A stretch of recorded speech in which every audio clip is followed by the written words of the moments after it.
16వ అధ్యాయం. రామలక్ష్మణుల దానాలు. నువ్వెందుకు అడవికి పోవాల్సి వచ్చిందని సీతాదేవి శ్రీరాముడిని అడగలేదు. అయినప్పటికీ లక్ష్మణుడిలాగా ఆమెకు కూడా ఏదైనా సందేహం ఉందేమోనన్న భావనతో తనంతట తానే కారణం చెప్పాడు శ్రీరాముడు.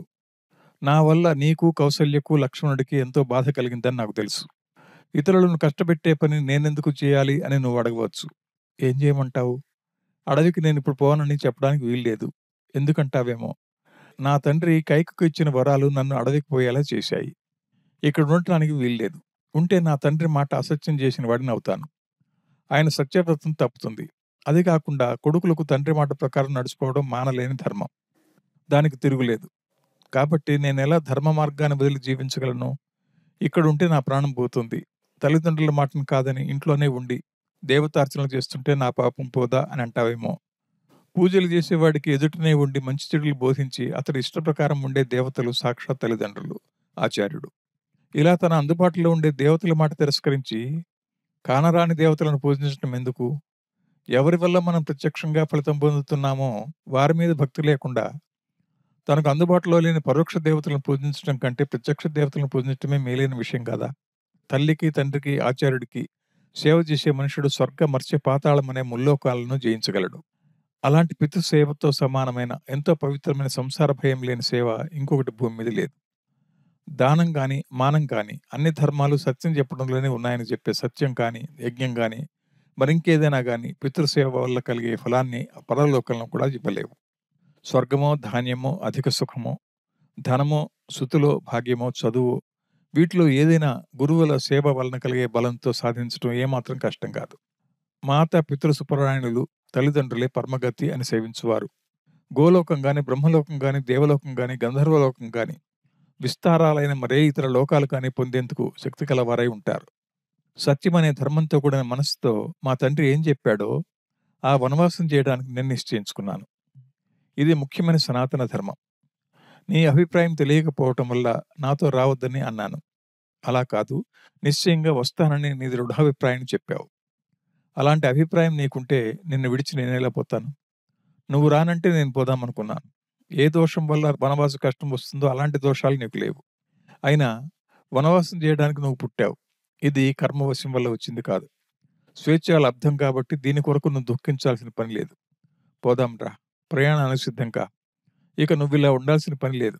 లే, కొంచెం కూడా సందేహం వద్దు. నా వెంట నా సహధర్మచారిణివై నేను చేసే ధర్మంలో తోడైరా. నీ వంశ నా వంశ కీర్తికి తగిన విధంగా నువ్వు నిశ్చయించుకున్నావు. ఇది శ్లాఘించాల్సిన విషయమే తప్ప దోషం కాదు. ఇంకా రాముడు ఇలా చెప్పాడు: జాయ, అరణ్య యాత్రకు యోగ్యమైన పనులన్నీ చేయి. మనలో మనం ఒకరినొకరు విడిచి ఉండాల్సి వస్తే అలాంటి వియోగం వల్ల నాకు స్వర్గ ప్రాప్తి కలిగినా నేను అంగీకరించను. బ్రాహ్మణులకు ధనం ఇవ్వు, బిచ్చగాళ్లకు అన్నం కడుపు నిండా పెట్టు, ప్రయాణానికి సిద్ధపడు. ఇక ఆలస్యం చేయొద్దు. తాను కట్టు వస్త్రాలతో భర్త వెంట రావడానికి సిద్ధంగా ఉన్నానని, తన ఆలస్యం ఏమాత్రం లేదని, తాను చేయాల్సినవి ఏమైనా చేస్తానని అన్న సీతతో శ్రీరాముడు ఇలా అన్నాడు: బ్రాహ్మణులకు ధనం ఇచ్చిన తర్వాత వస్త్రాలు, ఆభరణాలు, పాన్పులు, వాహనాలు, బంగారు బొమ్మలు లాంటి వినోద పదార్థాలన్నీ మనల్ని ఆశ్రయించి జీవిస్తున్న సేవకులకు ఇవ్వు. ఇలా సంతోషంగా తన అడవులకు రావడానికి అంగీకరించిన భర్త చేయమన్న పనులన్నీ చేయడానికి, ఆయన ఆజ్ఞానుసారం దానాలు ఇవ్వడానికి ఆనందంగా సిద్ధమైంది సీత. 31వ సర్గ. శ్రీ సీతారాముల మధ్య జరిగిన సంభాషణను శ్రీరాముడు వెంట వచ్చి సమీపంలోనే ఉన్న లక్ష్మణుడు ఆశాంతం విన్నాడు. కట్టుకున్న భార్య అర్ధాంగ లక్ష్మణి నిత్యానపాయిని సీతని వనవాసానికి ఎంత కష్టం మీద చివరకు ఆమె కన్నీరు ఖర్చే స్థితికి పోయిన తర్వాత శ్రీరాముడు అంగీకరించడాన్ని అర్థం చేసుకున్నాడు. ఆమెకే ఇంత ఇబ్బంది కలిగితే సవతి తల్లి కొడుకైన తనను అడవులకు తీసుకోవడానికి ఏ విధంగా అనుగ్రహిస్తాడని సంశయించాడు లక్ష్మణుడు. ఒకవేళ అంగీకరించకపోతే తన గతి ఏమిటి అనుకున్నాడు. ఈ కారణాన బాధపడుతూ కన్నీళ్లు గార్చడం మొదలుపెట్టాడు.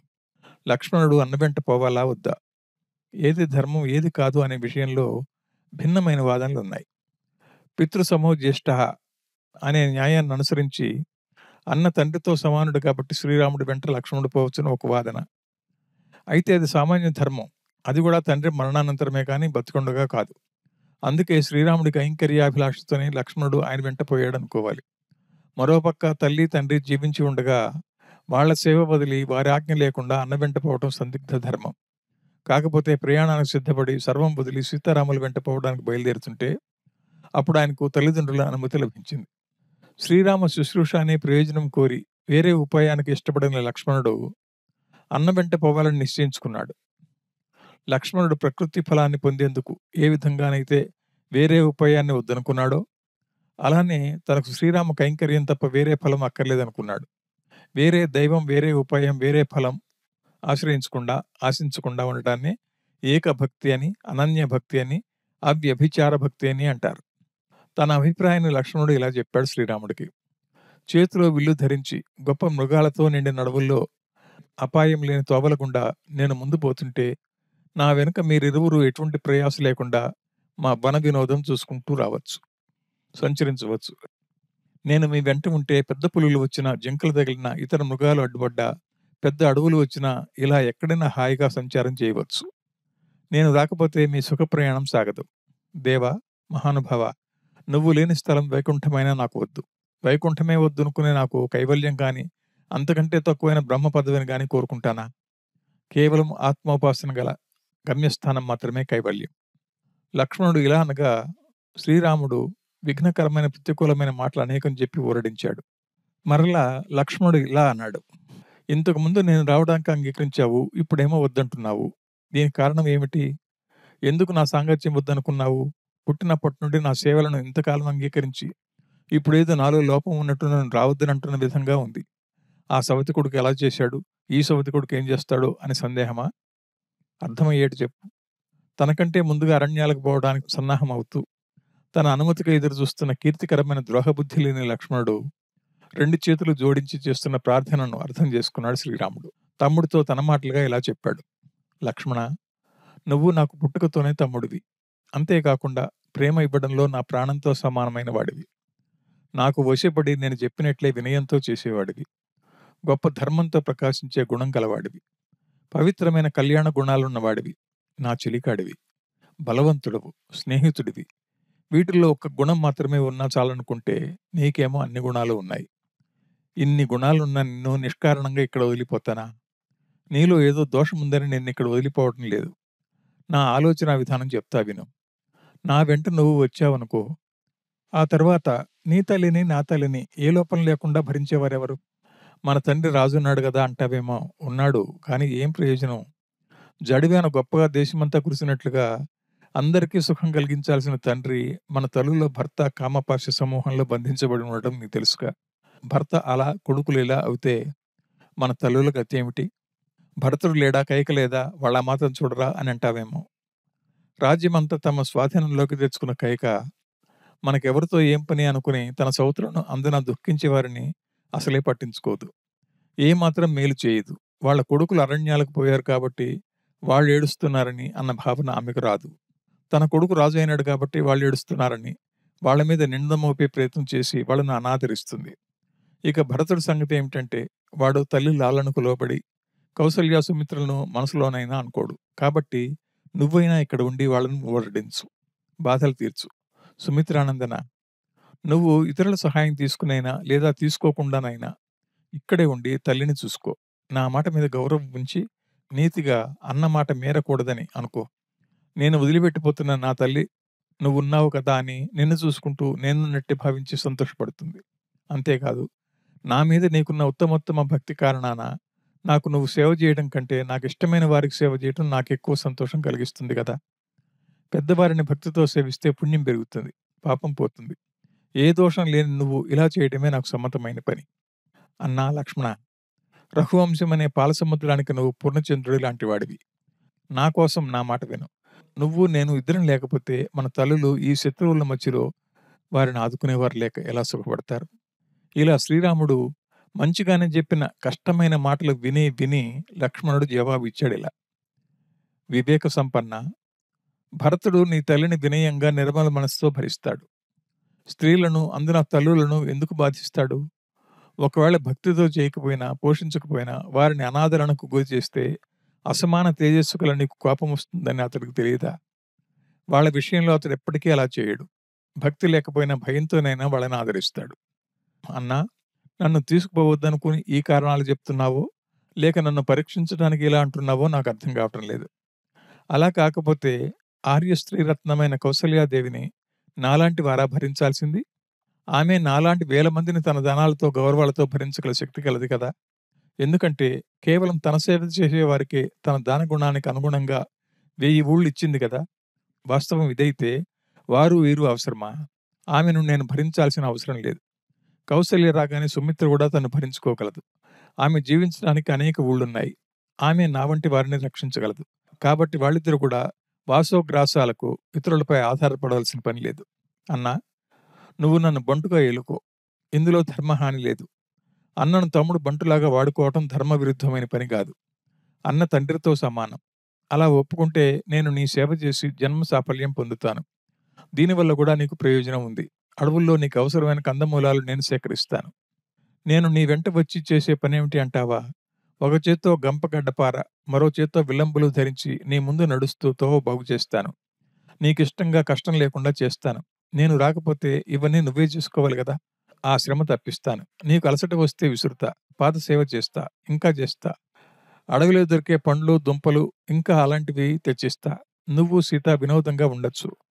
కొండ శిఖరాలలో మీరిద్దరూ విహరిస్తుంటే లేదా నిదురిస్తుంటే విల్లంబులు ధరించి మీకు కాపలాగా ఉంటాను. నీ వాడిని ఆశ్రయించిన వారిని పరిగ్రహించాలనే సిద్ధాంతం గల శ్రీరాముడు పరమార్థ ధర్మ శరణాగతి యుక్తం లేని లక్ష్మణుడి మాటలు విని శరణు శరణు అనగానే అభయం ఇవ్వాల్సిన తాను ఇంతవరకు ఆలస్యం చేయడమే తప్పు కావడం వల్ల ఇంకా పరీక్షించడం మరింత దోషమని ఇంకే విధంగా అడ్డు చెప్పక సంతోషించిన మనసుతో ఇలా చెప్పాడు. లక్ష్మణ, త్వరగా పోయి నీ మిత్రులందరికీ సర్వ వృత్తాంతాన్ని చెప్పు. మనం ముగ్గురం అడవులకు పోతున్న సంగతి కూడా చెప్పు. పూర్వం మనం యజ్ఞం చేసే సమయంలో బంగారంతో అలంకరించబడి సూర్యుడిలాగా ప్రకాశిస్తూ చూడటానికే భయపడేట్లుగా ఉన్న 2 కటారులు, అక్షయ బాణ తూణీరాలు, భేదించనలవి కాని కవచాలు వరుణుడు మనకిచ్చాడు. వాటిని ప్రతిరోజు పూజ చేయడానికి గురువుల ఇంట్లో ఉంచాం. అవి మనకు అడవుల్లో ఉపయోగపడతాయి. కాబట్టి నువ్వు పోయి శీఘ్రంగా వాటిని ఇక్కడికి తే. ఈ ఆయుధాలను వరుణుడు శ్రీరామ లక్ష్మణులకు ఇచ్చినట్లు బాలకాండలో చెప్పకపోయినా ఇక్కడ చెప్పడం అంటే ఇక్కడికి అక్కడికి కథను అనుసంధానం చేయడమే. ఇది వాల్మీకి శైలి లక్షణం. ఒక సందర్భంలో జరిగినవన్నీ ఒక చోటనే చెప్పడు. సందర్భోచితంగా కొంత ఒక చోట, మరికొంత మరో చోట చెప్తాడు. వరుణుడి విషయం బాలకాండలో చెప్పకపోయినా ఇక్కడ చెప్పక తప్పదు. ఎందుకంటే ఆయన ఇచ్చిన ధనుర్బాణాలను వెంట తీసుకుని పోక తప్పదు. ఇక అక్కడ ఇక్కడ అదే విషయం చెప్పడం వ్యర్థం. అలాగే కాకాసుర వృత్తాంతం చిత్రకూటంలో జరిగింది. ఆ విషయం అయోధ్యకాండలో చెప్పకుండా సుందరకాండలో చెప్పాడు.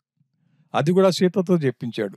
అది తనకు శ్రీరాముడికి మాత్రమే తెలిసిన రహస్య విషయమని ఆమె చెప్పింది. కథ ఔతిథ్యాన్ని అనుసరించి అక్కడ చెప్పక రహస్యంగా ఉంచి ఇక్కడ చెప్పించాడు సీతతో. అలాగే మణిబంధ విషయం, దుందుభి విషయం 2-3 సార్లు చెప్పాడు. ఇలాంటివెన్నో ఉన్నాయి. ఏది ఎక్కడ ఎంతవరకు చెప్పాలనో అంతే చెప్పడం వాల్మీకి శైలి లక్షణం. సూర్యతేజుడైన లక్ష్మణుడు తన హితులందరికీ తమ వనవాసం యాత్రా విషయమంతా చెప్పి శ్రీరాముడు చెప్పిన ఆయుధాలను తీసుకుని వచ్చి ఆయనకు చూపాడు. శ్రీరాముడు అందుకు సంతోషించాడు. పని తొందర తెలుసుకుని మసులుకున్నందుకు లక్ష్మణుడిని అభినందించాడు. అలా మెచ్చుకున్న శ్రీరాముడు తనకున్న ధనం, ఇతర పదార్థాలు లక్ష్మణుడితో కలిసి బ్రాహ్మణులకు, ఇతరులకు, తపస్సులకు, తమను ఆరాధించే వారికి, సేవకులకు ఎప్పుడు ఇచ్చేదానికంటే ఎక్కువగా ఇచ్చి సంతోషపెడదామని అంటాడు. లక్ష్మణుడితో వశిష్ఠుడి కుమారుడైన సుయజ్ఞుడిని, ఇతర పెద్దలను పిలిపించమంటాడు. 32వ సర్గ. శ్రీరాముడి ఆజ్ఞ ప్రకారం ఆయన తనకు ప్రియమైన శుభం కలిగించే మాటలు చెప్పడంతో తదనుగుణంగా లక్ష్మణుడు సుయజ్ఞుడి ఇంటికి పోయాడు. ఆయన అప్పుడు అగ్నిగృహంలో ఉన్నాడు. ఆయన వద్దకు పోయి నమస్కారం చేసిన లక్ష్మణుడు స్నేహపూర్వకంగా ఆయనతో మాట్లాడుతూ శ్రీరాముడు చేయబోనిన అసాధ్య కార్యం గురించి వివరించి తనతో అక్కడికి రమ్మంటాడు. సుయజ్ఞుడు కూడా మాధ్యాహ్నిక సంధ్య వార్చి కాంతివంతమైన రమ్యమైన శ్రీరాముడి గృహానికి వచ్చాడు. అలా ఇంట్లోకి ప్రవేశిస్తున్న పుణ్యాత్ముడైన వేదవేత్తి అయిన సుయజ్ఞుడికి సీతా సమేతంగా అగ్ని సమానుడైన శ్రీరాముడు ఎదురేగి మొక్కి నిష్కల్మషమైన ఆయనకు తన వస్తువులన్నీ ఇచ్చాడు.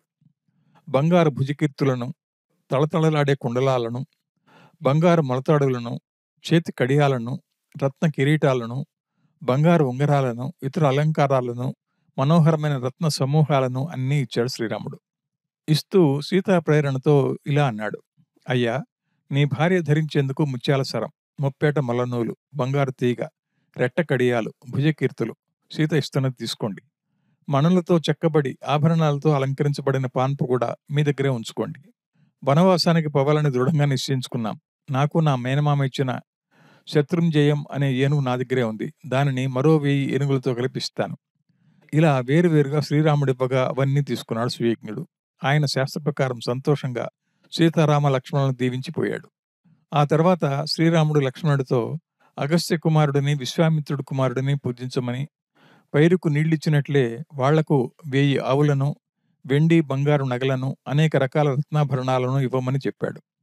అలాగే కౌసల్యాదేవిని ఆశ్రయించి తైత్తిరీయ శాఖాధ్యయనం చేసిన వారికి అధ్యాపకుడిగా ఉంటున్న అతనికి తనివి తీర వాహనాలను, దాసుల సమూహాలను, పట్టు వస్త్రాలను, మేకలు, ఇతర జంతువులను, 1000 ఆవులను, ధనరాశులను దానమివ్వమని చెప్పాడు.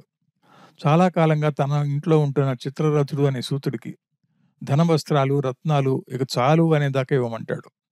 బ్రహ్మచారులు, కట్టశాఖ చదువుకున్నవారు, కలాపి శాఖ చదివిన వారు, వేదాధ్యయనం చేసేవారు వీరందరూ గొప్పవారైనందున 80 ఒంటెలు, అవి మోయగల రత్నాలు, పాలు, పెరుగు, నెయ్యి ఎప్పుడూ లభించే విధంగా 1000 ఆవులను ఇవ్వమంటాడు. వీటికి అదనంగా వ్యవసాయం చేసుకునేందుకు 200 ఎద్దులను, 1000 గోతాల వడ్లను, అవి మోసే ఎద్దులను త్వరగా ఇచ్చి పంపమంటాడు. కౌసల్య ఇంట్లో బ్రహ్మచారులు ఎక్కువగా ఉంటారని వారికి ఒక్కొక్కరికి వారి కోరిక మేరకు 1000 శావుల చొప్పున ఇవ్వమంటాడు. తన దానం ఇచ్చే పద్ధతిని తల్లి మెచ్చుకోవాలని అంటాడు. మిగిలిన బ్రాహ్మణులందరికీ, ఇతరులకు కూడా తగిన విధంగా ప్రేమగా మిగిలిన ధనాన్ని ఇవ్వమని చెప్పగా శ్రీరాముడి ఆజ్ఞానుసారం లక్ష్మణుడు కుబేరుడిలాగా సర్వం దానమిచ్చాడు. అందరికీ అన్నీ ఇస్తుంటే, ఇవ్వమని లక్ష్మణుడు చెప్తుంటే సమీపంలో నిలుచున్న తన సేవకులను చూచి వారందరికీ స్వయంగా తానే సగౌరవంగా చాలా ధనాన్ని వేరువేరుగా ఇచ్చాడు శ్రీరాముడు. తాము అడవుల నుంచి తిరిగొచ్చే వరకు తన ఇల్లు, లక్ష్మణుడి ఇల్లు ఎప్పటిలాగే కనిపెట్టుకుని ఉండాలని అంటాడు. ఇల్లు విడిచి ఎక్కడికి పోవద్దని కూడా కోరతాడు. ఇలా వాళ్ళకు చెప్పి తన కోశాధిపతిని చూసి తనకు గల ధనమంతా అక్కడికి తెమ్మంటాడు. వాడు అలాగే తెస్తాడు. దాని బాలురందరికీ, వృద్ధులకు, సద్బ్రాహ్మణులకు లక్ష్మణుడితో ఇప్పించాడు. ఇదిలా ఉండగా త్రిజటుడు అనే ఒక బ్రాహ్మణుడు దైవ సంకల్పాన అయోధ్య నగరంలో ఆ సమయంలో ఉండటం తటస్థించింది. అతడు నాగటి కొనకుండే మురికిగా గడ్డపారతో సమానంగా పండ్లు కోసే గోళ్లతో ఉంచె వృత్తిలోకి దిగి దినమంతా అడవుల్లో తిరుగాడుతూ దారిద్ర్యంలో మునిగిపోయి మిక్కిలి ముసలివాడైపోయి నడవలేక ఊగుతూ ఉన్నాడు. వయసు భార్యను, బిడ్డలను అతి కష్టంతో రక్షించే గర్గ వంశంలో పుట్టాడు. పేదరికం వల్ల బూజువారిన దేహంలాగా ఉంది అతడి శరీరం. విష్ణు పురాణం ప్రకారం వివాహ కాలంలో కన్యకు 8 ఏళ్లు, వరుడికి 24 ఏళ్లు ఉండాలి.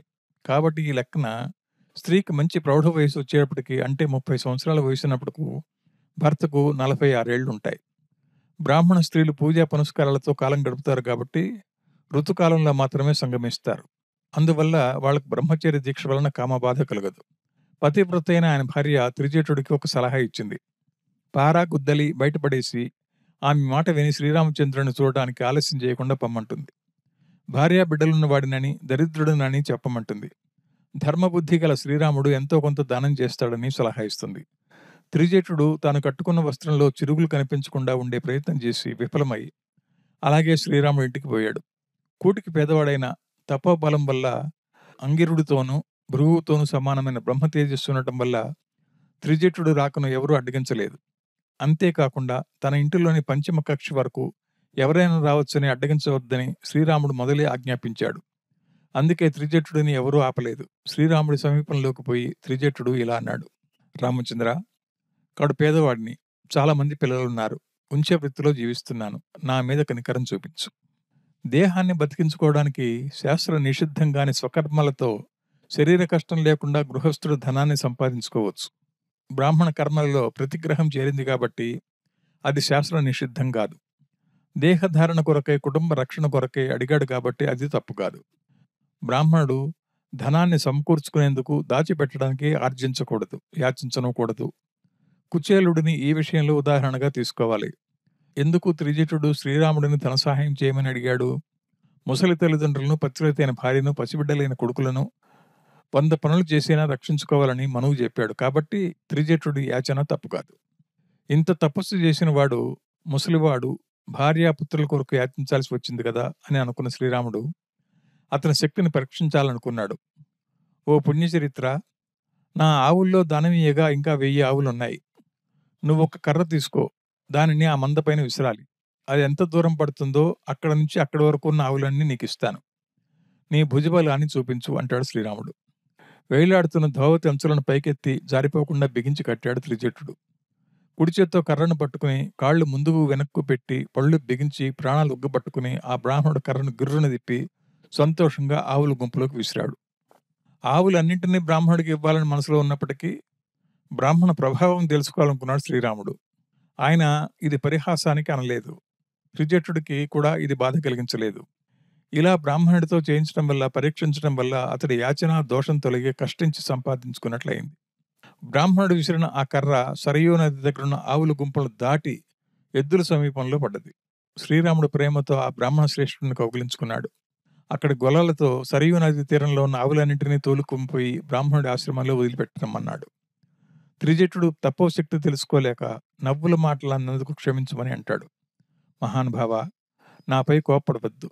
వార్ధక్యం వల్ల, ఆహారం లేనందువల్ల ఈ శరీరం బాగా లేకపోయినా నీకున్న తేజస్సు ప్రజలందరికీ తెలియజేయాలని వినోదం కోసం నేను అలా పలికాను గాని నీకు ఆవులివ్వవద్దని కాదు. వాస్తవానికి నాకున్న ధనమంతా బ్రాహ్మణ సంఘ రక్షణార్థమే కాని నా కోసం కాదు. నీలాంటి మహాత్ములకు ధనమంతా ఇచ్చినా మంచిదే.